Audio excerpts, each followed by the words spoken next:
Alright, hello everyone, and peace Christ to all of you.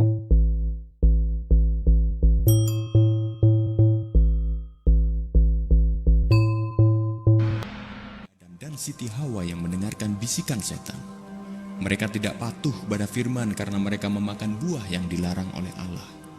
Hal itu menyebabkan hubungan yang sempurna antara manusia dengan Allah menjadi rusak.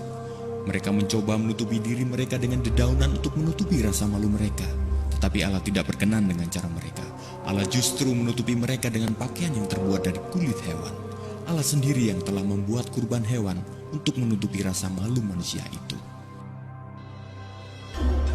Nabi Adam dan Siti Hawa memiliki dua anak, Kain dan Kabil.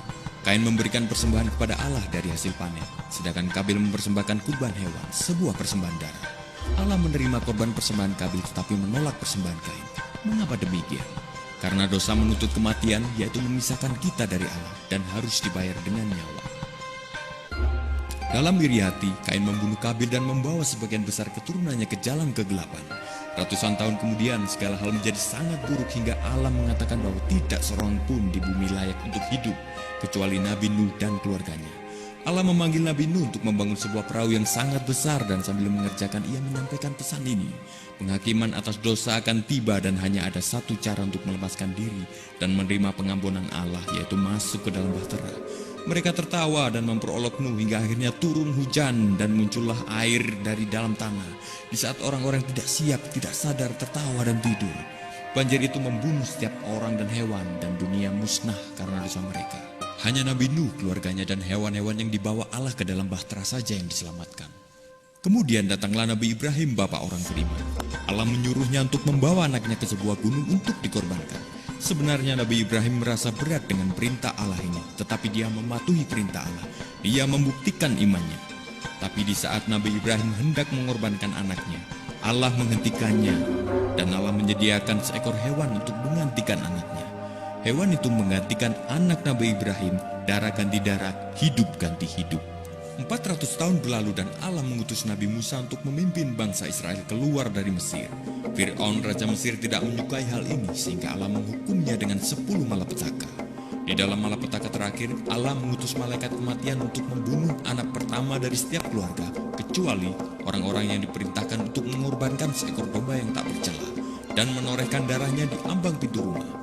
Jika malaikat itu melihat darah itu, dia akan mengetahui bahwa anak-anak di dalamnya telah ditebus dengan pengorbanan sebagai tanda kematian. Baik orang Yahudi maupun orang Mesir, budak maupun orang bebas. Jika mereka mematuhi perintah Allah, anak mereka akan terselamatkan. Malam itu terjadilah seperti yang dinubuatkan Nabi Musa dan tangisan besar terdengar di Mesir di atas keluarga manapun yang telah menolak pengampunan Allah melalui pengorbanan. Kemudian Nabi Musa memberikan mereka kitab Torah di mana Allah menjelaskan sebuah upacara ritual untuk menebus dosa-dosa manusia.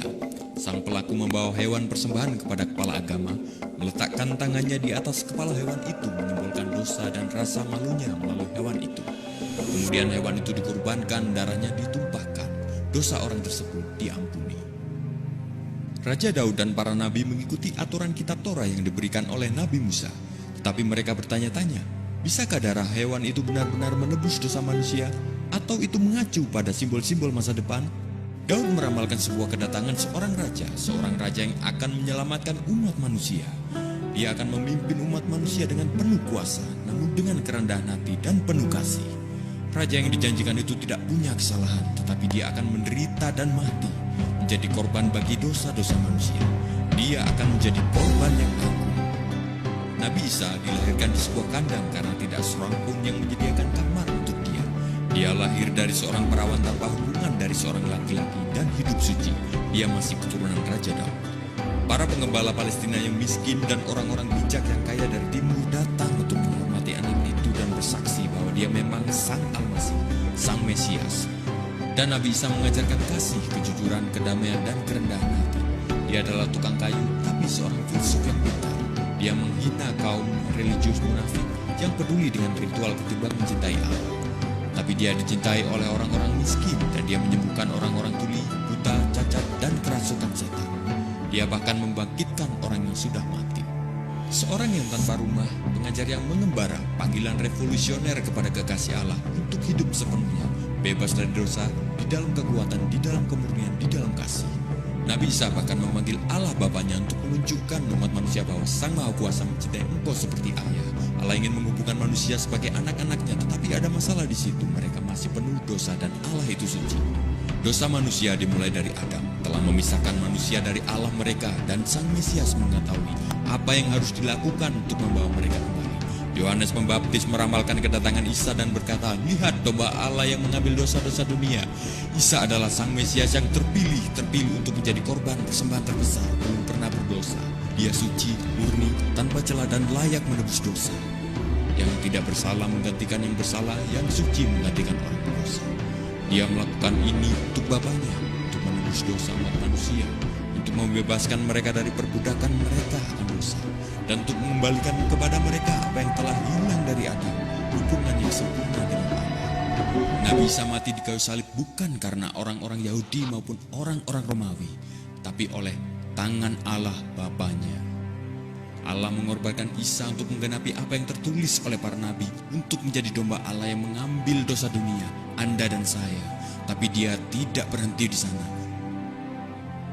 3 hari kemudian Allah membangkitkan Isa Sang Mesias dari kematian sebagai janji kepada mereka yang percaya kepadanya bahwa mereka juga akan bangkit seperti Dia. Setelah ini Isa berjanji kepada para muridnya bahwa Dia akan kembali lagi, tapi sebagai hakim dan raja.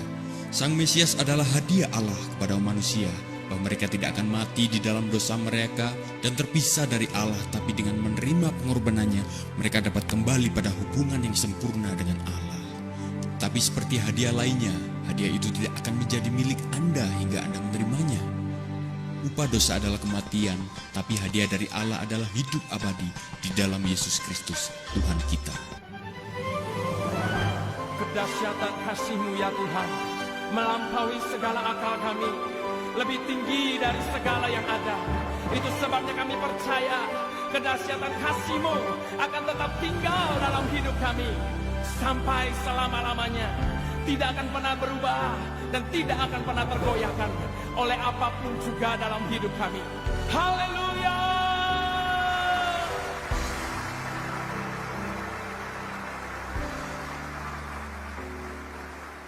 Betapa dahsyat Engkau Tuhan, pencipta segala yang ada, dulu sekarang sampai selamanya. Hanya Engkau Tuhan, tak terselami pikiranmu, tak terukur panjang setiamu, dulu sekarang sampai selamanya. Hanya Engkau Tuhan.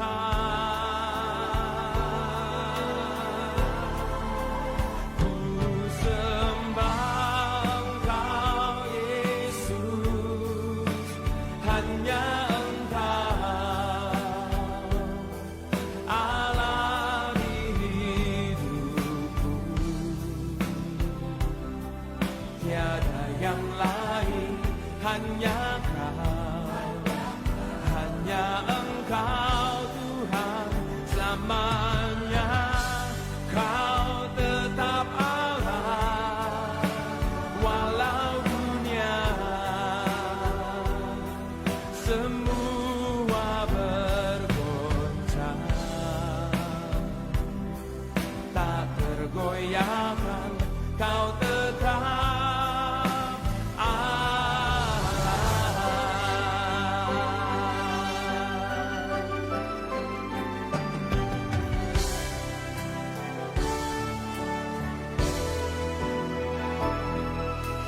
betapa dahsyat Engkau Tuhan, pencipta segala yang ada, dulu sekarang sampai selamanya. Hanya Engkau Tuhan, tak terselami pikiranmu, tak terukur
Alhamdulillah. Takbir. Takbir.